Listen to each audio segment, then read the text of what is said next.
he'd kind of been built up. You know, he's kind of an aloof guy. I went in and met him, and I kind of, when I was in the Army, said, gee, what would be worse, to go to fight in Korea or go study under Sandy Meisner? Sandy, to me, was a teacher. He was the only teacher to me. I mean, and with all due respect to everybody else.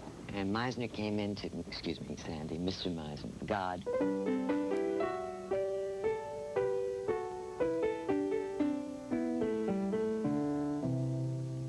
He was not my father. He was nobody's father. He was your teacher, he was your mentor, he had standards, and you better cut it, or you weren't back. But that was the reality of the world that you were preparing yourself for. And anybody who left the neighborhood playhouse left prepared to go to work the next day. Oh, I don't think I was ever comfortable. No. I think it was 2 years of stress and strain, almost unrelieved. Some moments were better than others. Once in a while you would do an improvisation and get a slight nod of approval from Sandy, and that would be a red letter day. And there were other days when it was disaster. Especially my generation of the 60s, he was a man who actually knew something. One of the first authentic people that I and most of us had ever met in our lives. And of course he was autocratic about those things he believed in because he knew them to be the truth. And we knew we were being exposed to the truth, that is, to something which was absolutely practicable, and which absolutely worked, and which we wanted desperately to learn. I was talking to a young actress who went to the neighborhood playhouse. This is recently, and to hear her talk about Sandy, the kind of respect that she had for him and the excitement that she felt was what we felt 20 or 30 years before. And I thought, isn't it marvelous? Here is a man who has had a laryngectomy and he's gone through the tortures of the damned physically, and the spirit is indomitable. And that comes through very clearly. I mean, I loved it that she was still apprehensive about, you know, I said, would you dare be late for a class? She said, oh, never. So here we are at the beginning. Why are you sitting here so silently? You're waiting for me to say something out of this world. In the first class that we had, Sandy asked, what do you think is the craft of acting? What is acting? And it was the first class, the first day, and some poor schmuck raised his hand and started telling everything he learned in college about acting, and went on and on and on. And Sandy listened for a few minutes, and he finally went, shut up, you talk too much. And with a twinkle in his eye. I mean, he wasn't, but his point was made, you know, that it wasn't a school for sort of working from here. And he said, the seed to the craft of acting is the reality of doing. It's the first thing he ever taught us. And from there, I was on a roller coaster of 2 years of his method. Listen for the sounds that come from the street. Let's say the car, the number of cars you can hear coming from the street. Do that now.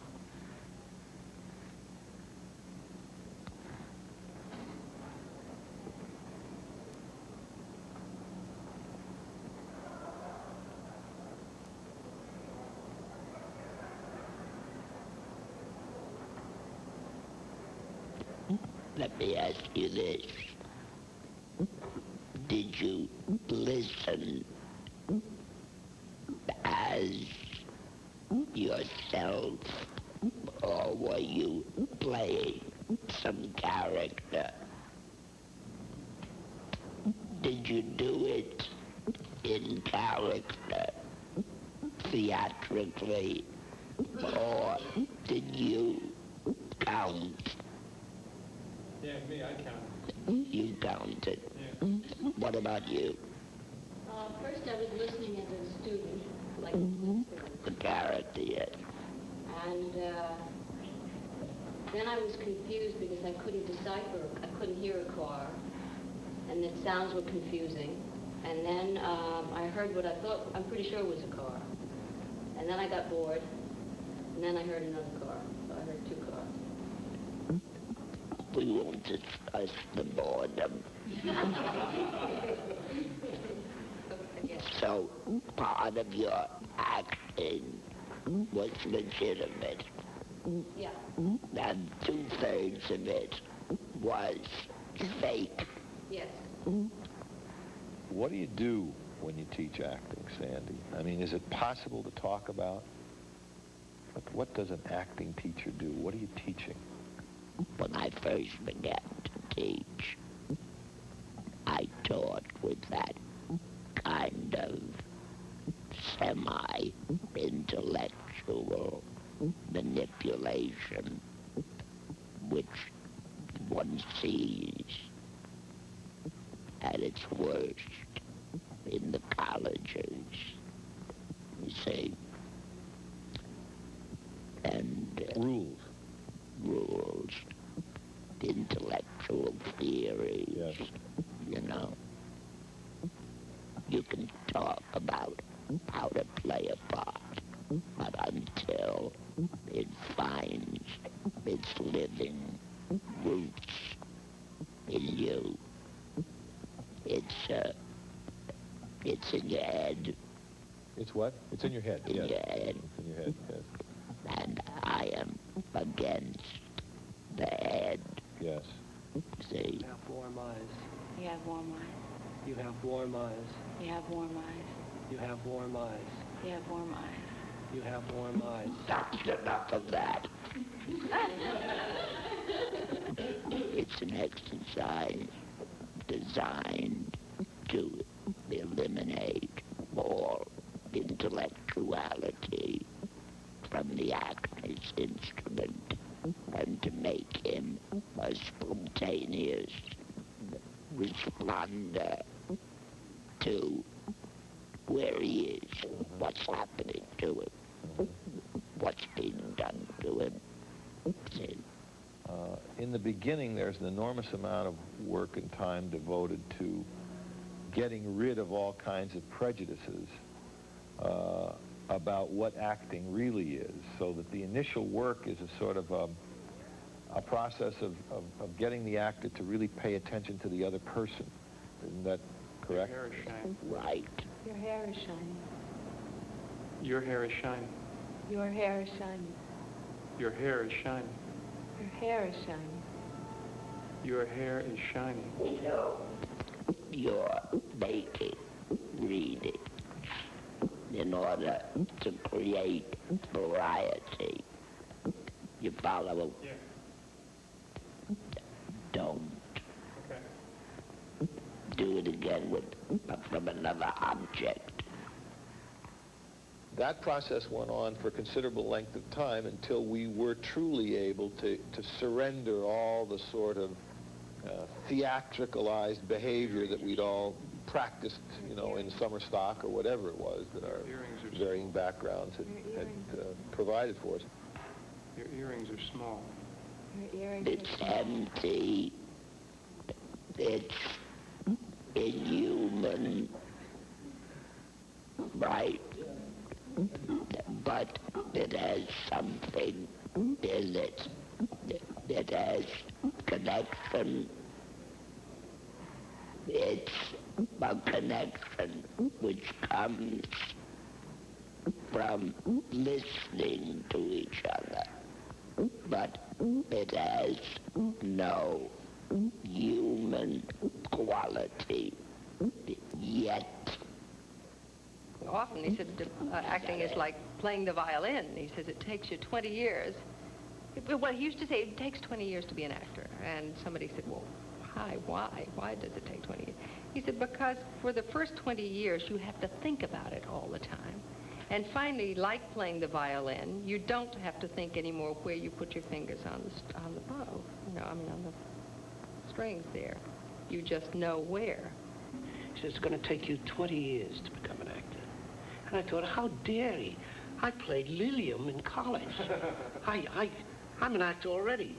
And it isn't until the 20 years elapses that you realize what he's saying and why he's saying it. Well, aren't you supposed to be an actor now, darling? Well, the 20 years have gone by. But what I'm saying is, what Meisner was able to do diagnostically is what's so brilliant about him. He takes you down to a certain level and then slowly with these exercises builds you up to a confidence so that you are a craftsman.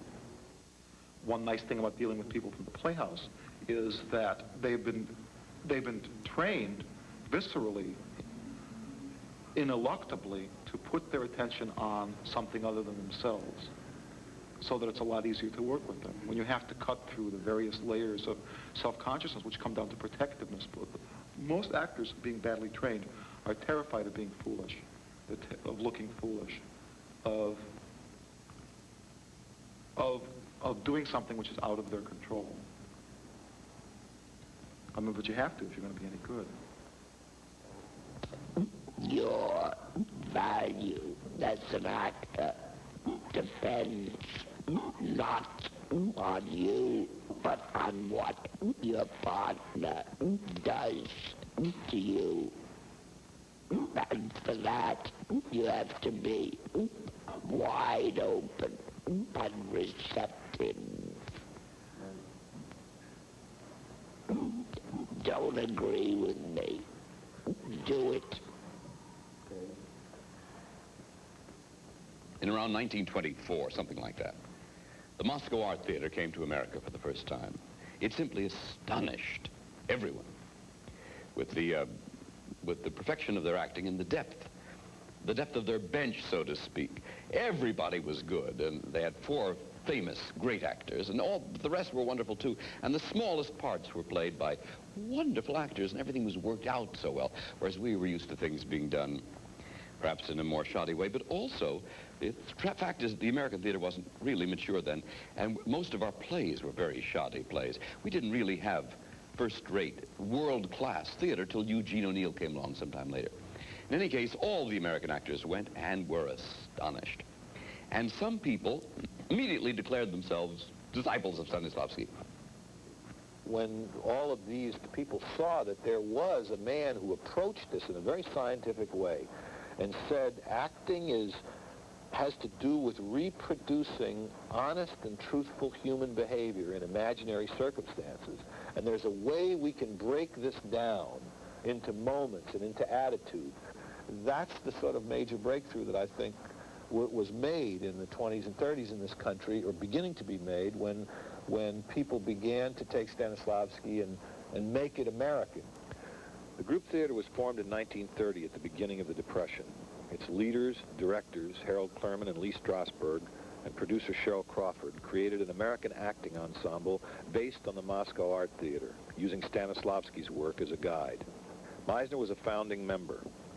This group of actors, directors, writers, and designers sought to do plays that would mirror the life of their time. One of the actors, Clifford Odettes, became the group's most important playwright. For a decade, until 1940, the group theater included in its ranks such gifted people as Stella Adler, her brother Luther, Francho Tone, Lee J. Cobb, and Elia Kazan, who was then an actor. It's an example of something that's very rare, devotion, artistic devotion. There isn't anything like it. We don't have it today. A group of people, 30 people who are devoted to the same idea and work together, and what was remarkable was how it became the central thing in our lives for years, and that doesn't happen in this society, and against the tide always against the tide. We were always bucking things. I don't think it could have happened except in a depressed, economically depressed era. Sandy was, I remember him all through the group. He was a most sensitive, urbane, and gentle, fine man, and a man of unusual and delicate sensibilities, but always an artist. And then when the group broke up, everybody went their way, but Sandy stayed. His way was to stay in New York at the neighborhood playhouse and continue to teach acting there. He was a very young man then. He was, I think, 32. He was an extremely emotional man, given to blowing up. I used to do an imitation of him saying, "Don't argue with me!" He couldn't stand it if you argued with him, and it was stupid to argue with him. But it was a different story then, because he was a very busy actor. I remember he was teaching a class. He came to teach a class at 9 in the morning, the night after an opening night. And he played several roles on Broadway in the time I was at the Playhouse, 2 years. And yet he was at class every morning. He was a dedicated man, but he drove himself so that it was understandable that if the student annoyed him, he would blow up, and he did. I think at the beginning, people teach what they've learned. So I started that way. I taught the way I learned from the group theater. But then I began to develop and my own values, standards, and ways of getting at them, which are the exercises. Hey, answer me. Hey, answer you. Yeah, answer me. Hey, answer you? Yeah, answer me. Is that a stupid question? Is that a stupid question? A stupid remark? A stupid remark? Yeah, is that a stupid remark? You're looking at me like I'm stupid. You are stupid. No, I'm not stupid. You're not stupid? No, I'm not stupid. You're not stupid. No, I'm not. You're not stupid. No, I'm not. Would you just blank out? I always try to feel in my acting that I want to boil things down to behavior. I think it's the beginning and the end of acting for me is behavior. And I think the way Sandy wanted people to improvise to set it up for them to learn how to do that was to talk, listen, talk just like we're doing now, not knowing what's coming next, and just taking from the moment. Are you stumped? Yeah, stumped. You're stumped. Yeah, I'm stumped. You're stumped. What, I have to tell you something? What, do you have to tell me Yeah, something? I have to tell you something? What, do you have to tell me something? He gave us a certain kind of basic way to do an improvisation, which was based on a repeat exercise, which is his foundation exercise. And finally came down to not doing anything unless one had to do it. So that in the work, when something happens, it happens because it has to happen, not because someone wants to make it happen, because a director wants to make it happen or an actor thinks they want to manipulate, but because it's set up so that it has to occur. So that you have your own world, which finally becomes a cocoon. I found it very safe. I guess that's a terrible way to talk about acting, but it's the only way it appeals to me. I don't really like being in front of an audience. And to know my world, what I am, who I am, was a cocoon. It was my protection. And Sandy supplied that. After my operation, I couldn't utter a sound. I was in Beckley, where I lived.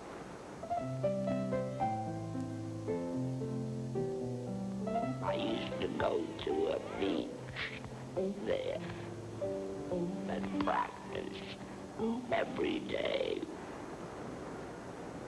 I was determined to speak.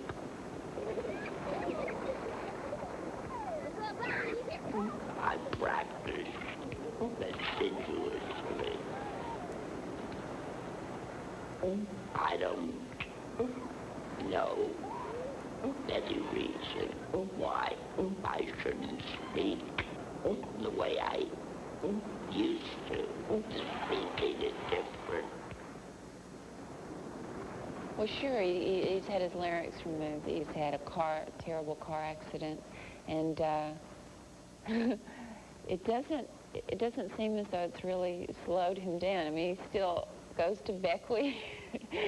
He's still, the last time I saw him was at a performance of Look Back in Anger. My husband was doing Jimmy Porter and Look Back in Anger in New York. And he was just as wonderful and funny and terrifying as ever. He's just an old lion, I think. I saw the photograph of the quite well-known painter, and he had arthritis, I don't know, in his arms, and they strapped brushes on his hands so that he was able to paint when, by all common sense, he should have quit. You know. I think I'm sort of related to that unquenchable impulse to teach. I don't speak well. I don't see well. I'm deficient in all the avenues of communication except my vision.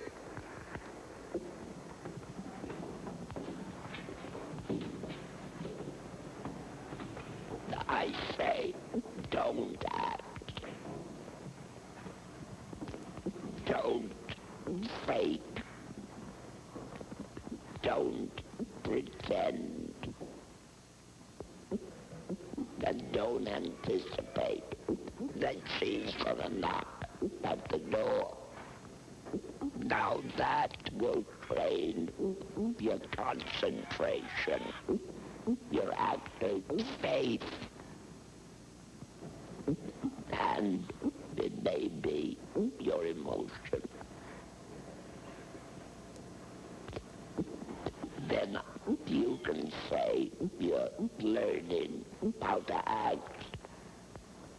Then I can say I'm teaching you. Now, let's have it.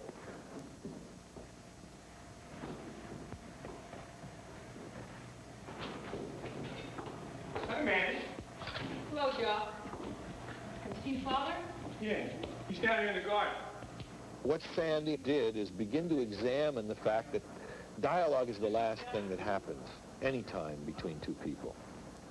It's all supported by behavior and attitudes. You say something, you mean a certain thing to me when I see you because of whatever relationship we may have. You say something, I hear it. Depending on the state I'm in when I come into the room, it means something to me. It produces a reaction in me emotionally. And the last thing that happens is I respond with dialogue in some way. You better snap out of this beach club lightheadedness of yours, because we've run up against something desperately serious, you and I. The text is like the libretto of an opera. You read the text. You have to make the music. And the music is emotional. For God's sakes, Jock, you've got to see this plane. The only thing that means anything to him, it's like an obsession. You're wrong. You're fantastically wrong. Oh, yeah? Why does he take on so about you getting married? You ever think maybe he wants to marry himself? Just shut up! Hey, gladly. Very good. From the point of view of simple reality, that is, the kind of reality which you get just from allowing your instincts to play truthfully for you. You follow? It was very good, but it didn't go any further than that. Now, what I mean by that, I have yet to show you. It needs a certain emotional deepening. You follow? I think the thing that made Sandy a good teacher, first of all, is his own disciplines as an actor. He loves acting himself personally, loves the taste of it, you know, just the taste of acting, putting together a role. If you see his work, it's layered and it has a wonderful concentration and a deftness, and he loves the art of things.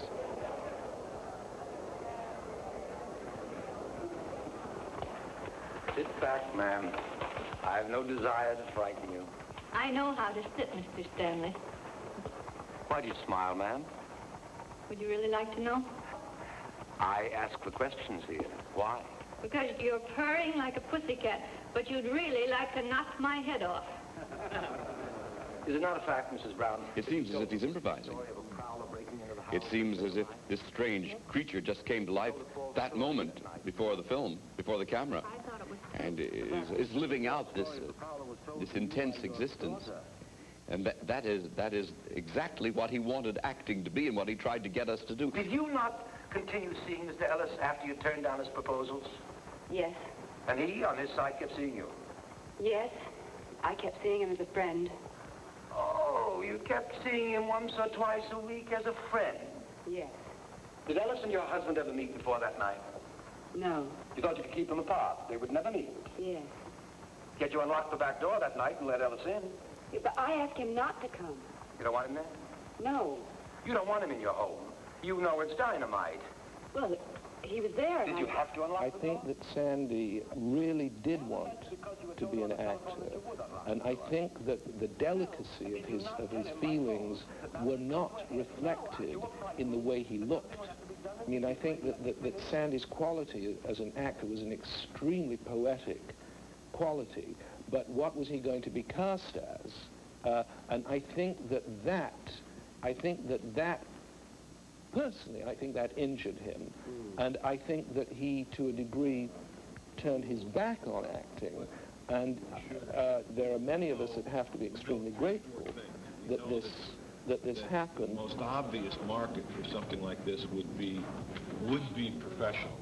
For years, many of Sandy's former students thought that his work ought to be recorded, that his teaching should be videotaped. I got involved in the project. I was asked to do it because I'd spent so much time as Sandy's assistant, and I'd been privy to 8 years of very constant and intense work with him. Offer to all of the colleges which have theater departments and have film departments a really first-rate acting course. What happened is that we organized classes. Joe Papp was very generous and gave us a room down at his theater downtown. We organized over a 2-year period during the summer time, 1 week of 2 sessions a day, 1 session in the morning, a lunch break, and then 1 session in the afternoon. I did them with 2 cameras running constantly, and we've filmed some 70-some hours of these classes. You know. I know. You know. Yes. Yeah. The school is structured on a 2-year basis. The first year primarily focuses on stripping away old and bad habits that one may have come there with. Beer one. I think so. Out. It's defensive rather than offensive. That is, it's a way of weeding out any false behavior. I'm not quite sure I want to answer that. Come on, I'm not asking for their names. The second year essentially is to take that instinct which one hopes is now honed down rather sharply, and now actively set an objective task for it. So one begins then to learn character work and all kinds of heightened ways of dealing with emotion. Okay, start reading this scene. Okay. So the actor's rostrum is a thing of the past. Barbara, why'd you chase them away like that? I'm tired, Sam. Where's my friend? Her too? You jealous? No, I'm not jealous of anything. Okay, we can talk about this. This is coming out of nothing. Right. Right. Now, what are the circumstances that precede this scene? What kind of a life have you? We have nothing. We have absolutely nothing. You have nothing. No. You're pregnant. Yeah, Who pays for the food? I do. Have you ever found yourself in a position of being so upset inside that if you could, you'd jump out of the window? Well, very few people have, but acting is imagination. Yeah. Now, before you can open your mouths, you have to have a full preparation. Not when you're prepared, turn your back on her and prepare.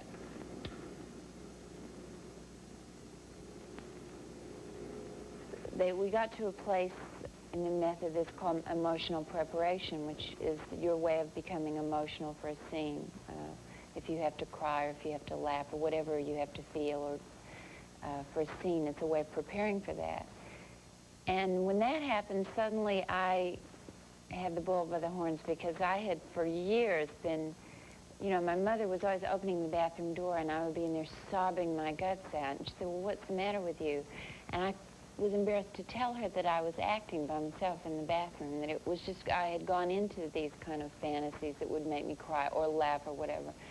And they all thought I was a little bonkers, but suddenly what had been crazy in Arkansas made sense in New York at the neighborhood playhouse.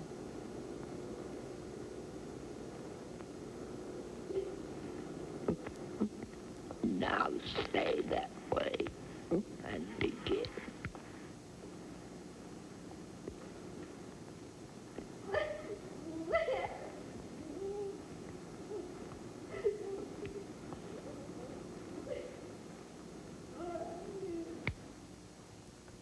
You gotta give me a few more months to try to get in the play.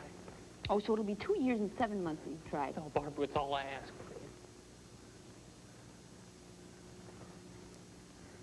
Then will you promise? Yeah. Well, let's go to bed then. We're both kind of tired. That's the scene. The scene. You used to say, you know, it's like text exists. They're like an unpainted house. Right. In a way, or an unpainted board. It can be red, it can be green, it can be blue, it can be yellow. Where do you get the paint from? Where do you get the colors to soak the text in? You get the colors from asking certain questions. What is my life with him like? Doesn't mean anything unless it's miserable. His friends are bums. It was a rather extraordinary experience to come back after 23 years, 22 years, because there was this sense of coming back to something and understanding it very, very clearly after taking it away and practicing it in a practical sense. All right, all the film cameras go into the second positions that we ended up on Friday. Remember those positions? Here, simply. The ladder is not out.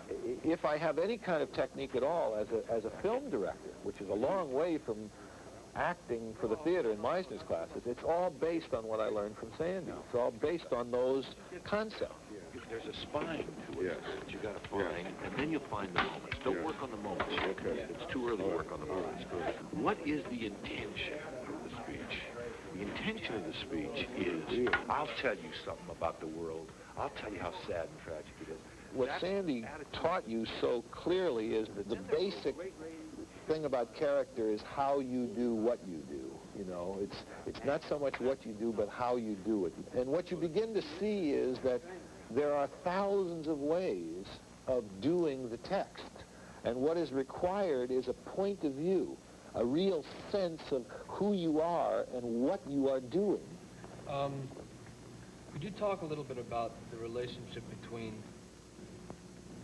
an action and an emotion? I mean, a lot of what we've been doing is, for instance, Stand up. Show a little respect.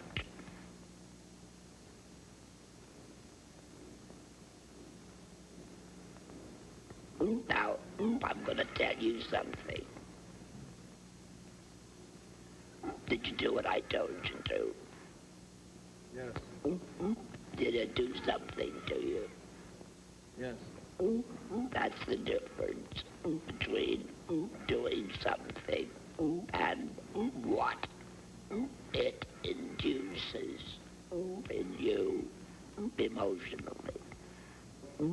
Acting is doing, and meaningful acting is doing under emotional circumstances. You understand? Imaginary or emotional? I mean, I've always heard imaginary circumstances. Now I'm hearing emotional. It's all imaginary. It's all imaginary. You think Hamlet is real? You follow? Yeah. I have had considerable experience in psychoanalysis. Did I tell you that? No. And I do know quite clearly that the death of my brother when I was 5, he was 3, was absolutely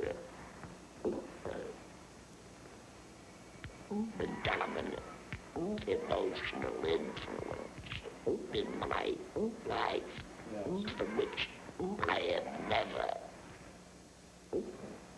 after all these years, escaped.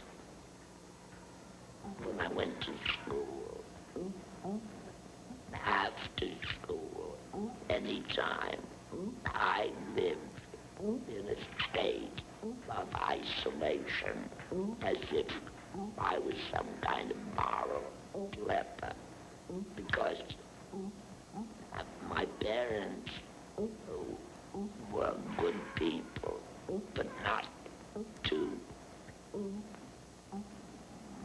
bright, told me that if it hadn't been for me, they wouldn't have had to go to the country where my younger brother got ill, out of which illness he died.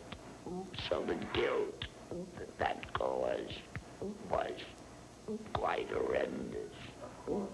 I very rarely had any friends. I lived, as I'm afraid I still do, in a world of fantasy.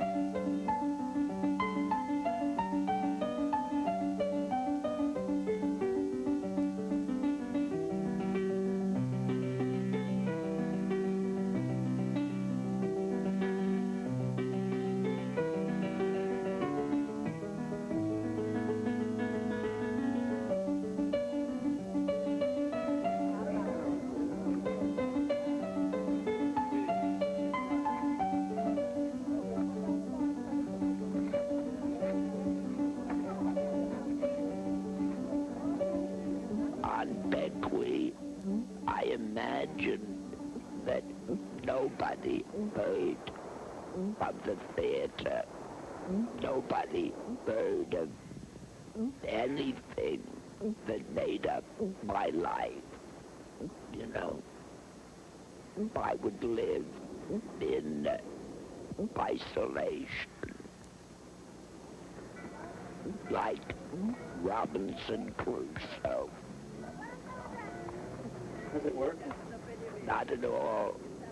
Not at all. The only time that I'm free and enjoying myself is when I'm teaching.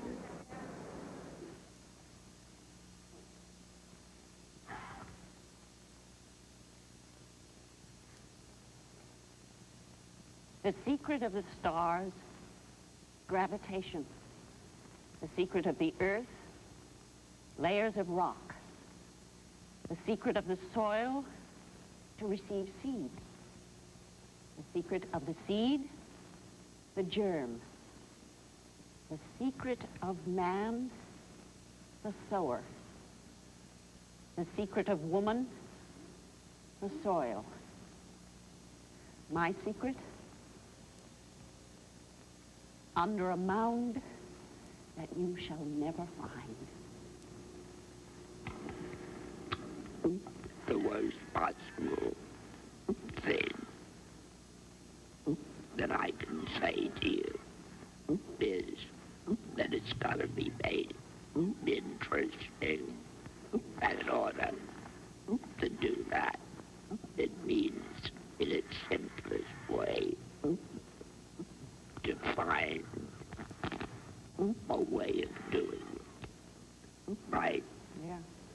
Now, if you were teasing me, you know, and say, you know where I live? It's a building. And it's red brick. But I'll never tell you what my phone number is. Play with me. Tell me, you know, play with me.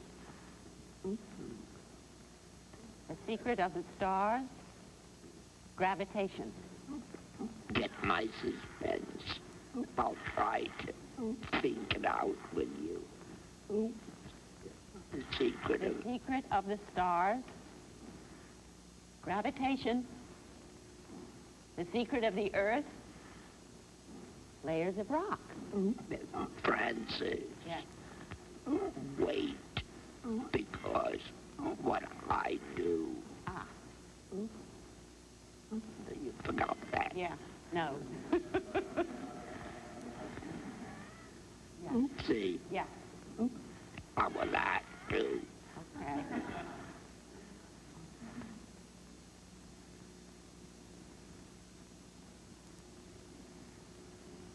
The secret of the stars.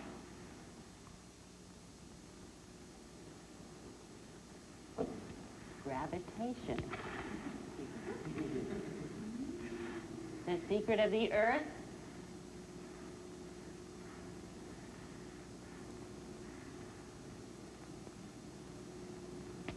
Layers of rock. The secret of the soil. To receive seed. The secret of the seed.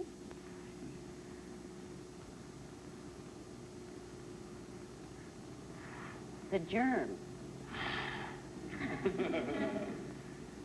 The secret of man. The sower. The secret of woman.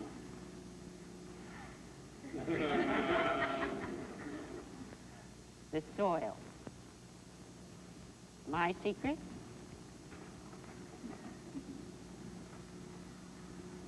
Under a mound that you shall never find. Now, let's examine what we did. Is because it was more interesting. You know? Yeah. What made it more interesting? Everything. No, specifically. Having a specific intention, the teasing, an attitude made it more... A way of doing it. A way of doing it, yeah. Right. Right. Be specific. It's all over the neighborhood playhouse, on the walls. See, wasn't that the difference, Francis, between what you and I did? Absolutely.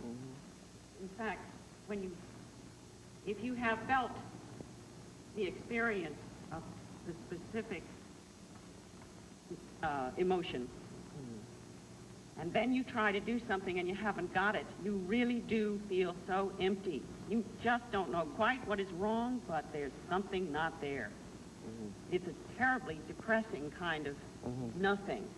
And you keep wondering what's the matter. But as soon as you did, I mean, I didn't know what to do with that little piece that I did.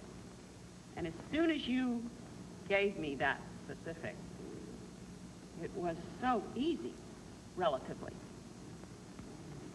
Easy. Yeah. Easy and fun. It doesn't seem to matter even whether what you're called upon to do is supposed to be harsh or sad or depressing or whatever. When you know what you're doing acting-wise, it's then fun. You know something? Acting, it's fun. Yeah. Don't let that get around.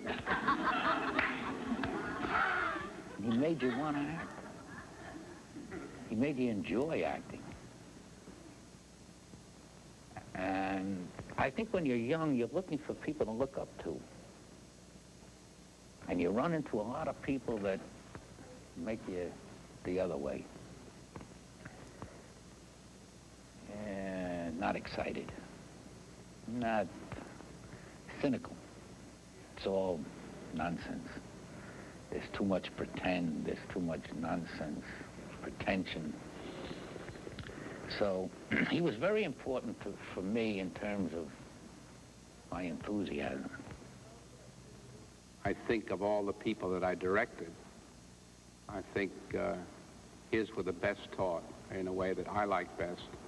They were both sensitive inside, and they were free as far as their external behavior went. And they weren't, sometimes you got actors that been taught the so-called method, which is a term I hate.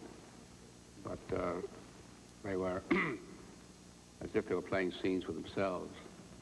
But with Sandy, they had this inner life, but they were not inhibited externally.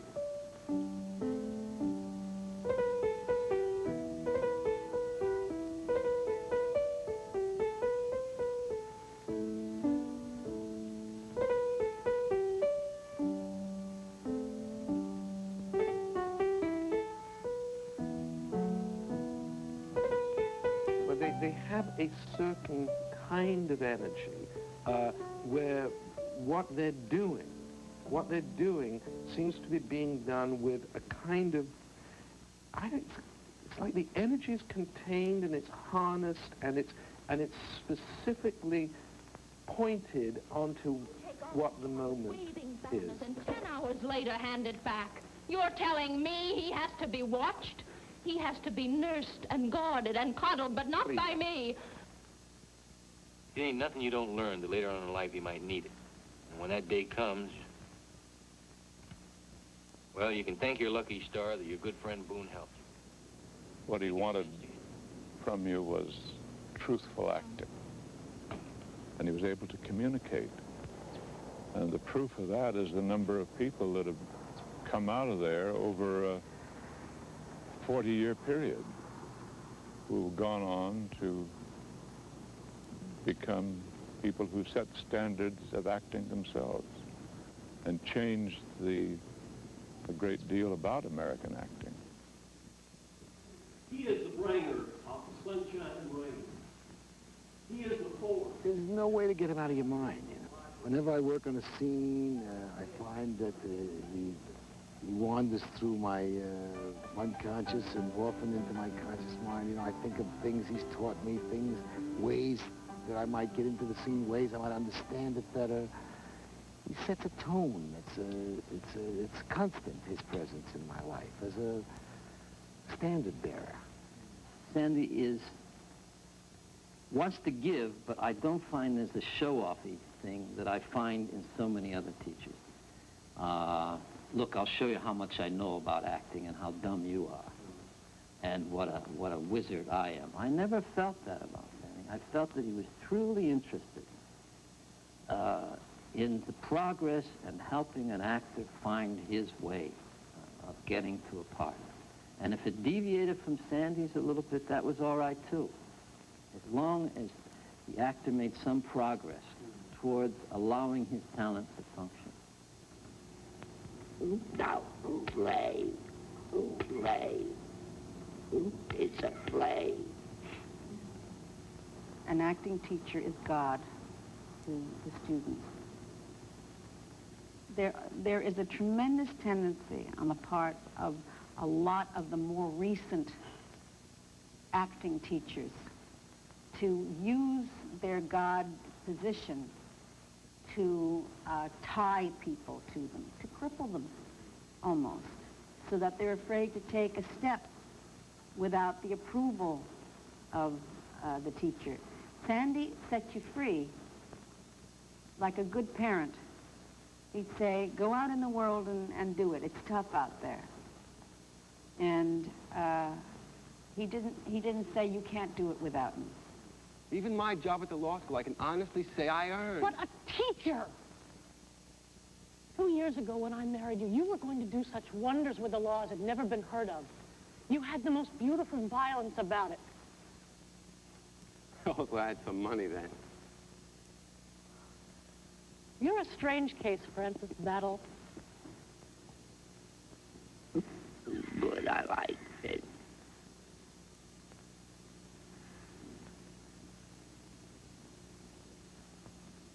First of all, I'll tell you,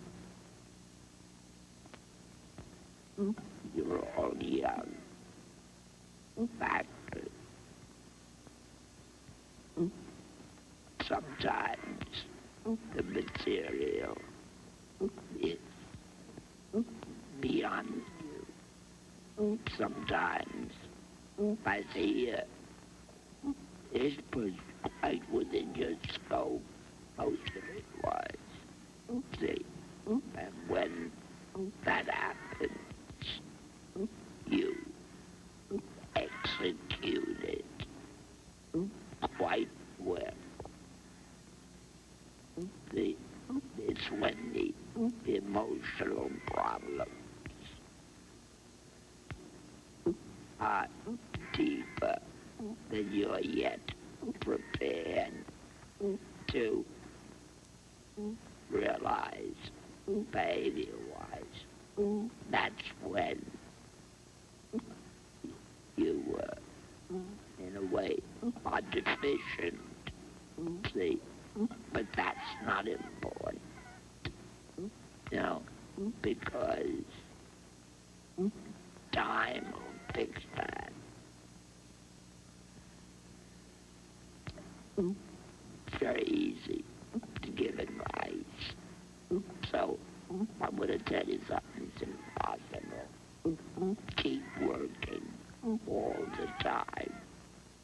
See, do all kinds of plays, whether they're right for you or not right for you, because eventually time and you will catch up with each other.